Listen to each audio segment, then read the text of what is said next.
Istanbul, the jewel of the Bosphorus. At this crossroads between Europe and Asia lives gourmet restaurateur Attila Doyudan. Doyudan is converting these derelict palaces into 2 luxury hotels. They are located right on the shore of the Bosphorus, the most expensive property stretch in Istanbul. He is investing €40 million in this project and hopes the hotels will be amongst the most luxurious in the world. When it comes to business, Doyudan is a typical Turk. Turks believe in the idea that anything goes, and it is this positive attitude that makes people here try things out and see if they work. There is so much opportunity out here, and if we go by this principle, we're much more likely to succeed.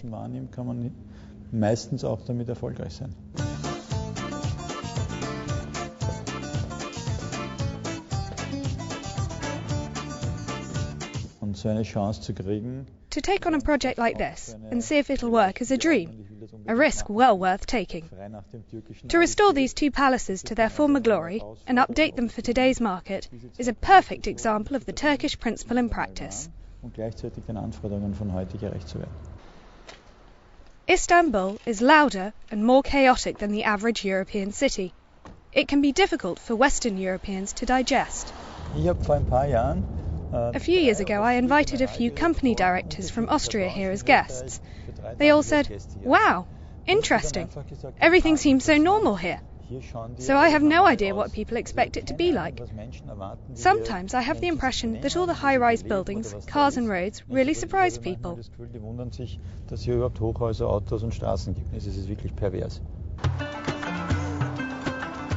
According to a Turkish saying, the earth in Istanbul is made of gold. The dreams of rags to riches is alive here in the city. The city is defined by a balancing act between the miniskirt and minaret. With 15 million inhabitants, it is the economic centre of Turkey. About a third of the country's gross domestic product is generated here. In this evolving city full of contradictions, modernity and tradition, poverty and luxury live side by side.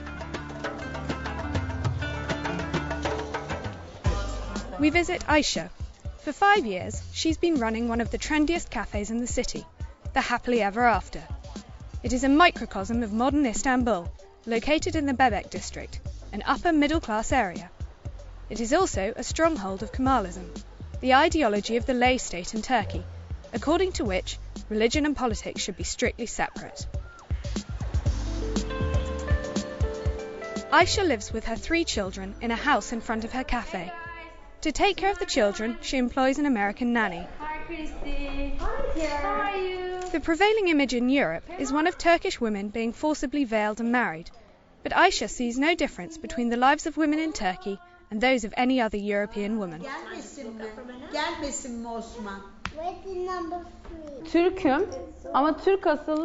I'm a Turkish woman, but I am also a citizen of the world. My family and I live like this. We could just as easily live in another country and adapt. Maybe it's because we read and travel a lot. In any event, we feel very cosmopolitan. We don't feel as if we were living on the edge of the world.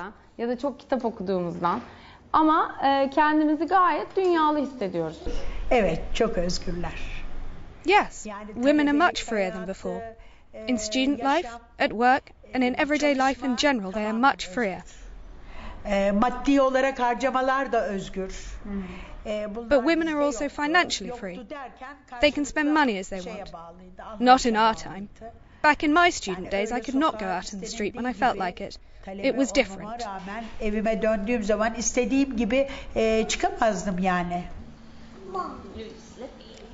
The question of whether to wear a headscarf or not is irrelevant for Aisha.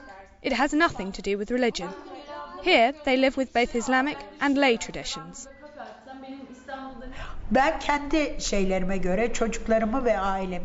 What I've learned, I try to pass on to my family. For example, I read the Quran in Arabic.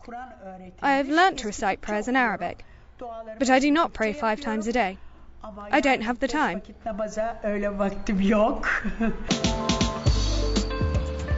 The Istanbulites from this quarter compare their city to the likes of New York or London. but in terms of their financial situation, they belong to a small elite. A large portion of the people in this area live their lives as modernly as we do. Of course, there are also people who do not live like this. In my neighbourhood, people can easily spend 10 euros on dinner. In other parts of the city, people don't earn that amount in a day. Of course there's a big difference, but I think that's just a reality of big cities.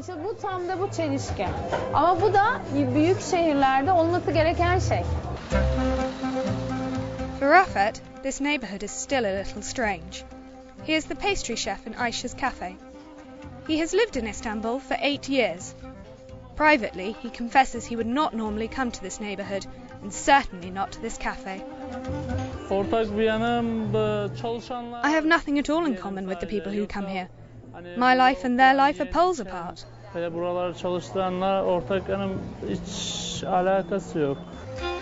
Rafet is well aware that only part of Istanbul lives in such modernity.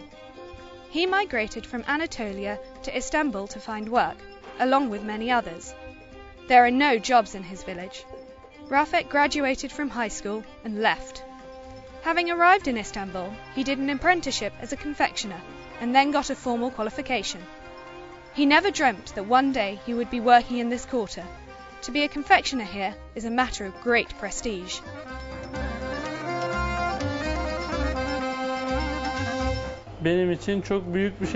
For me, working here is something very special, a luxury. It is the first time I've worked for such clients. I'm not used to it. My family aren't used to it either.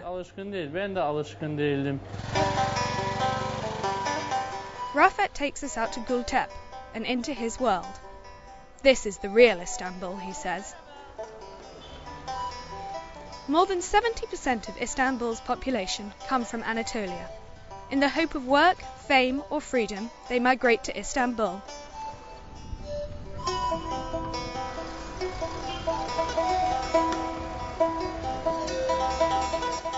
Rafet shows us the back streets of Gultep. Here we encounter a curious group of Roma children. Nothing could feel further removed from the modern flair of the Bosphorus. This was formerly a Gayçay-Kondu quarter.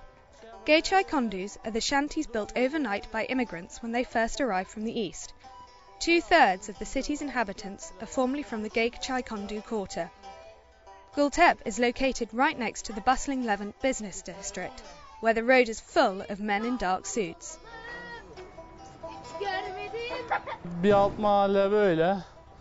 They come into this part of the city, and there is great poverty. Then they go to other places, and they're faced with the greatest luxury.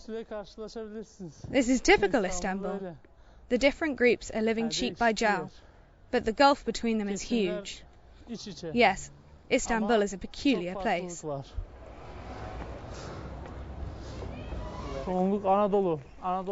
Most people here come from eastern Turkey, from Anatolia. They come here because there aren't any opportunities to find jobs there. In recent years, more and more people have come from abroad to work here as well. For example, there are a lot of people from Kazakhstan or Turkmenistan. Mesela yurt dışından gelenler var. Son zamanlarda yurt dışı çok rehavet gördü. Kazakistan, Türkmenistan. Workers toil for a minimum wage of about 270 euros per month in Gultep. Rent costs about 120 euros here. The unemployment rate is nearly 17%.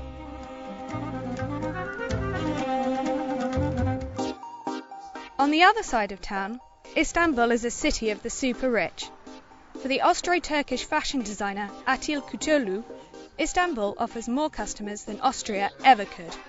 According to the international media, the city has 50,000 millionaires.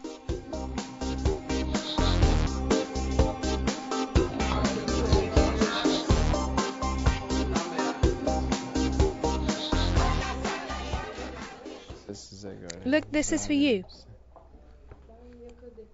No, I can't wear anything that exposes my chest since I have problems with my thyroid. You might think that since we are in an Islamic country, women would want to cover up, and some of them do. But to be modern, they always want a low neckline and a slit in their skirts. At first, this used to annoy me. Dekolleté unten und ein Beinschlitz auch noch dazu. Das hat mich am Anfang irritiert. Attil Kurtulu's business has been open a year. His customer base in Istanbul is much more consumerist than in Vienna. In Istanbul, those who have money show it, with flashy cars, fine clothes and exclusive parties. German Turk Doğan İlhan likes it this way. Wenn ich in Türkei lande, in Istanbul, habe ich das Gefühl, dass ich When I'm in Turkey, I feel important. I can be visionary. I am free to move forward. I don't have as many obstacles. In Germany, I have a feeling that even with a lot of money, I can't have this lifestyle. Auch mit viel Geld, so dieser Lifestyle fehlt mir auch, muss ich sagen. The confectioner Rafet only knows this kind of lifestyle from TV. 3 months ago, he got married. Evlenmek şart tabii ki. Bizim burada şart. Marriage is of course obligatory. If you do not marry, you can never live independently of your parents. You can never live your own life. For us, real life begins when you get married. Yalan bir hayat yaşarsın. Bizde öyle. Evliliği ancak hani It's different for the rich. They don't get married until 30 or 40, and then just because they want a child. It's not like that for us. Bir evlendi görüneyim amaçlı. Onlar da bizim gibi şey değil. Rafet has lived with his family in Istanbul for the past 8 years. At some point, they want to return to their village. Compared with their relatives who have remained in the village, they are better off in the city. The entire family saved up for 8 years and bought an apartment. They also have a car. And now they want to buy a second apartment. Yet they are adamant that they will not adopt the city lifestyle. They all agree that if you are enticed by it, you'll go under. They live as they did in their traditional Anatolian village. Both Rafet and his brother are married to women from their village.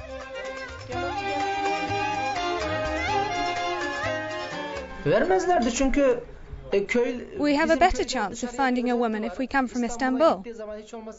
Otherwise, I would probably not have married. You might find that funny, but in our village, it's important that a man has a secure income. If you work in Istanbul, you have that. In Istanbul, you have to move fast, because the city develops very quickly. You have to keep pace.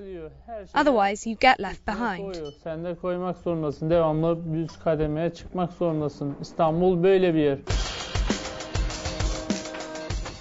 The 2009 International Millionaires Fair is taking place in Istanbul. Attil Kurtulu guides me through the district Nisantazi. Ja, das ist hier die This is the Akçapekti Street, which used to be the coal market of Istanbul, and now one by one the super brands are moving in, and not just in fashion. Eins nach dem anderen die Supermarken nicht nur in Mode.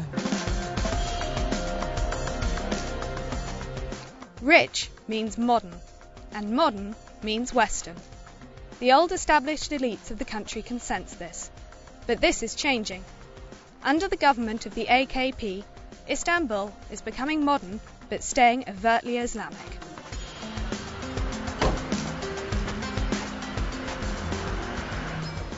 Also Kopftuch wurde immer mit älteren Leuten. Before, headscarves were increasingly associated with older people or with a certain type of conservative people. Now you can see modern women wearing Burberry trench coats in jeeps with a headscarf on, and you think, what's the big deal? It's just fashion. Was ist denn da los? Es ist eine neue Welle.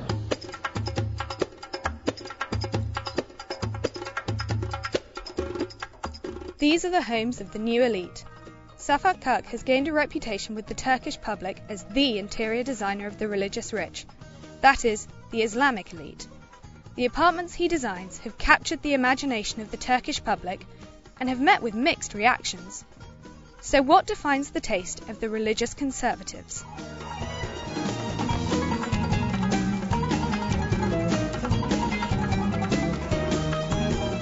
Şöyle fark var. Bir kere çok fazla The difference lies in the fact that they are much more pompous. This is an American bedroom with Ottoman elements. Bu bir Amerikan yatak odası. Fakat şurada görmüş olduğunuz motiflerin hepsi bizim Osmanlı'dan gelen. Yani Amerikan This blend of Ottoman and American is typical of their taste. Ottoman art denmez ama tam Osmanlı motifi aslında bunun doğrusu. Bu ikisinin birleşimi bir yatak odası mesela bu.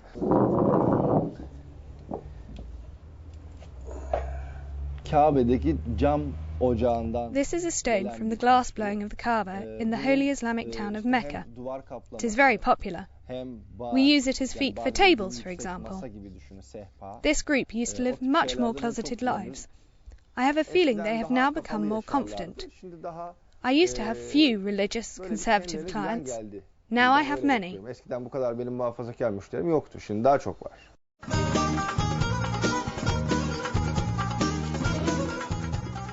The new assertiveness of the conservative social climbers is a thorn in the side of the old elites.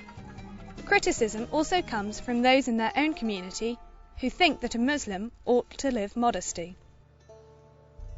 To learn more, I visit Erol Yara in Oyub, a traditionally important town for Muslims. Every Monday, Erol Yara invites the residents of the area to a religious lecture. He talks about Islam. He bought this house especially for these sermons, but he is a businessman, not an imam. Erol Yara owns a food production company. He is also co-founder of Musiad, the Industrial Association for Religious Businessmen. In his office, he told me of the boom religious business people have experienced in the last few years. 1970'lerde. It began in the 70s. Musiad became stronger under Prime Minister Özal. Now under Erdogan's AKP, we are reaping the benefits. Meyvelerini verdi diyelim.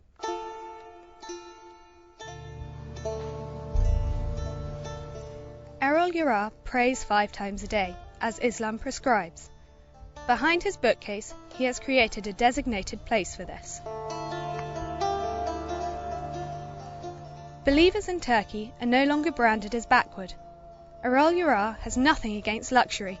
He believes he can express his new identity through status symbols. Businessmen here want to be modern, but not westernized. Biz onlarla birlikte nasıl yaşayacağımızı önemseriz. Our concern is that though we get along well with Europeans, we do not want to be like them. We do not want to develop Western values. This does not mean we cannot do business together, but we have nothing in common. With the prosperity that the religious businessmen have enjoyed in recent years have come changes in their way of life. They are becoming increasingly consumerist. Yara buys almost exclusively brand clothing, and for entertainment he has games consoles. But ultimately, he keeps away from alcohol and gambling and distributes arms, as Islam prescribes. His wife doesn't wear a headscarf. In Turkey, headscarves are strictly banned at state universities. She stopped wearing one as a student and hasn't done so since. But Amina has many friends who wear a headscarf. These women are increasingly visible in public life. Bir arkadaşım bir alışveriş merkezinde In a shopping centre, a woman came up to us, pulled off my friend's headscarf and started to shout at her. What are you doing here? Women like you weren't around before. Now you are everywhere. You're spreading like a plague. The country is divided into 2 camps, the Kemalists and religious Anatolians. Previously, the Kemalists without headscarves were above. The religious Anatolians wearing headscarves were below. The religious conservative AKP, which now rules the country, has changed all that. The Kemalists are losing power and suspect the AKP of trying to establish an Islamic theocratic state. They look to the state's founder, Ataturk. He introduced the separation of church and state. Defolun buradan, biz sizi burada istemiyoruz. Eskiden yoktunuz böyle nezih yerlerde. Siz şimdi her yerde mantar gibi varsınız.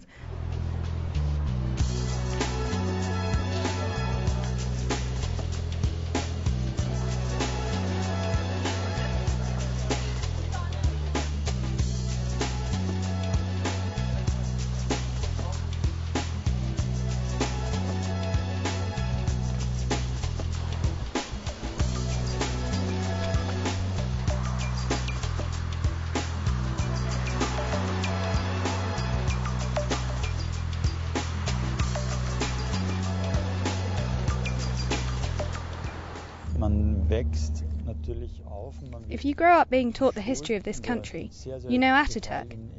There aren't many heroes like Ataturk in the world. Basically, Ataturk is Turkey. Wie wahrscheinlich wenige sonst in anderen Ländern, weil im Grunde ist fehlerfrei sozusagen in der Türkei.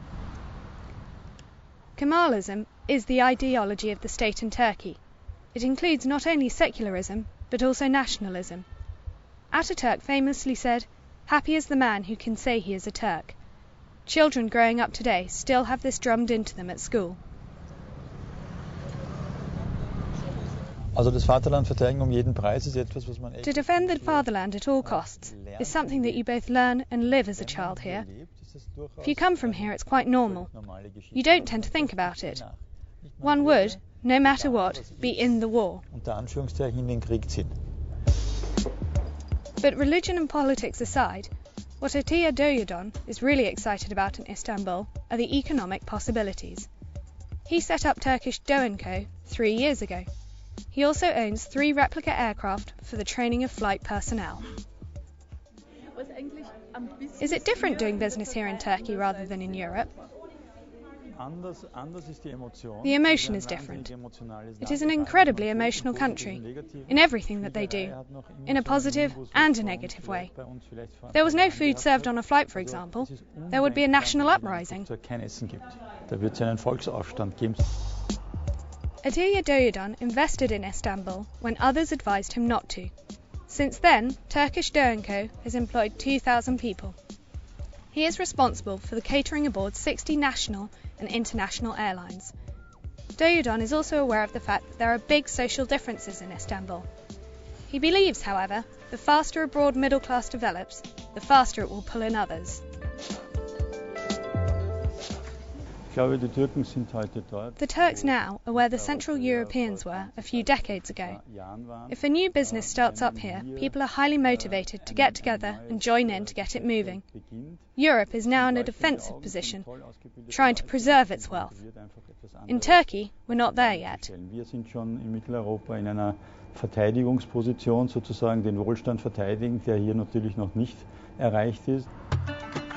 Perhaps it is this spirit of optimism that makes the city so attractive to the descendants of guest workers from Europe. More and more well-trained German Turks are coming back to Istanbul. Die Karriere, die ich den letzten The career I've built up here in 3 years, I couldn't have done in 10 years in Germany. I've been promoted from site manager to project manager. Managerin aufgestiegen. The people here are definitely just as career-oriented here as in Germany or Austria, in my opinion. But here we always have the advantage, namely of speaking both the national language and other European languages fluently.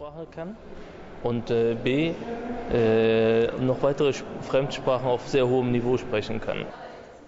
Although Istanbul is a big city, if you're single, it's hard to find an apartment here.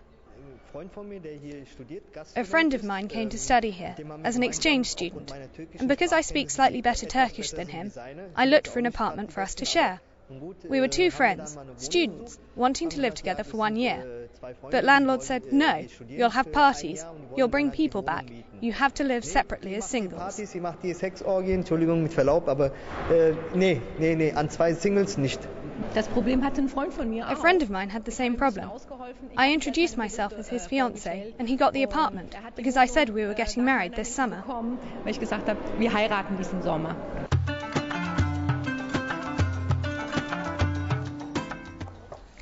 The Beyoğlu party district, with its little side streets, was always the most dangerous area of Istanbul. But the vibrant club scene has changed the neighbourhood, and now it also attracts tourists. Before, I would not have come here as a woman alone, let alone wearing high-heeled shoes. But all that has changed. We are now really in the deepest side streets of Beyoğlu. Here, the city council has done a lot of work in the past few years. Today, women can come here alone without feeling threatened. 3 kız çok rahatlıkla yürüyüp bir yerden bir yere ulaşabilir. For 3 months now, coffee house owner Aisha has been running a club in Beyoğlu. It has fast become the in club. However, this could change soon, as new bars open almost weekly here. Aisha's club follows the example of clubs in London, Paris, or New York.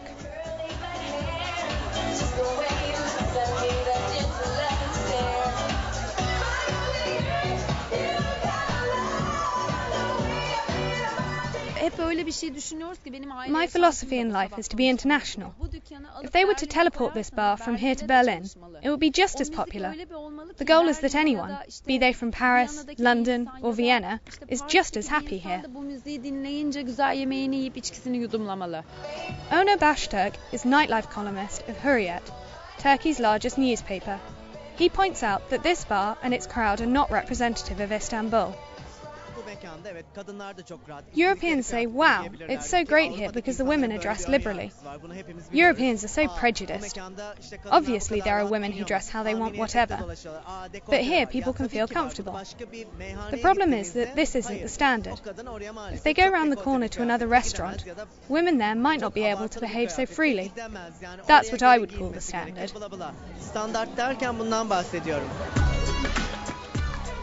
Attila Doğu'dan has high standards. His hotels are among the best in the world. Now he wants the same standards for his native city of Istanbul. A city on the move, to be sure, but behind the beautiful facades, the glaring contradictions still stand out. The city remains on the bridge, halfway between Europe and Asia.